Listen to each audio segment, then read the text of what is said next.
Thank you. Well, we thought we'd come in here for a little talk. Oh, well, I'm sure we won't be disturbed. Please. Well, the thing is, I've had a letter from Matthew. Of course, he doesn't tell me what he's actually doing. No, he wouldn't.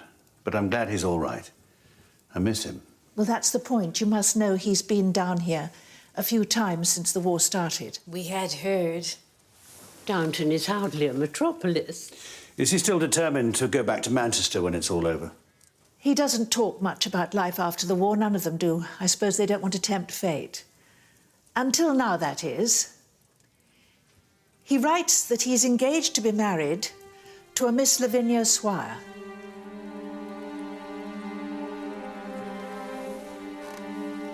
Well, I suppose we all knew it would happen one day. Do you know her? Not yet. Apparently they met when he was in England last time. It all seems rather hurried. You can't blame them for wanting to live in the present. Anyway, he's been in London on leave, and now he's bringing her here to meet me.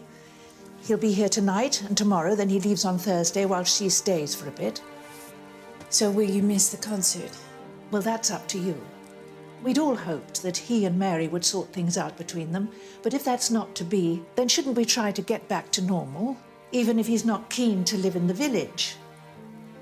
He's still the heir, and you're still his family. I quite agree. We can't know if Matthew will come through it. Either way, I would like to see him, and I want to wish him luck. The trouble is, Mary's back from London today as well. She gets in at 5 o'clock. Matthew's driving down in Lavinia's car. They won't meet on the train. Oh, that's a relief.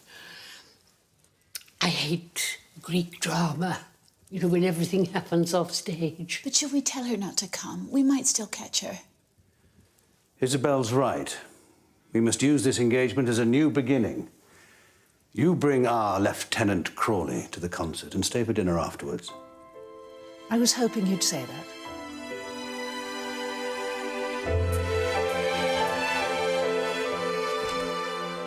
Oh, there you are. I'm just going home, but I'll be back at 4. Sybil, my dear, what's the matter?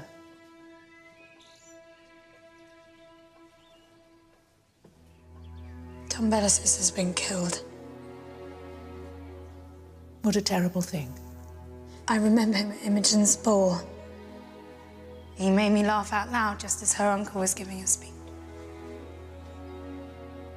Sometimes it feels as if all the men I ever danced with are dead. Don't feel so useless. Wasting my life while they sacrifice theirs. You've been a tremendous help with the concert. No, I don't mean selling programmes or finding prizes for the tombola. I want to do a real job. Real work. Well, if you're serious, what about being an auxiliary nurse? There's a training college in York. I know I could get you onto a course. It may be something of a rough awakening. Are you ready for that? I mean, have you ever made your own bed, for example, or scrubbed a floor? Oh, Brian, what is it? Mr. Platt is taking her ladyship and Lady Grantham down to the village. She wondered if you'd like to go with them. That's very kind. Thank you. Go on. What else would I need? Well, if you're serious, what about cooking? Why don't you ask Mrs. Patmore if she could give you 1 or 2 basic tips? When you get to York, it might be useful to know a little more than nothing.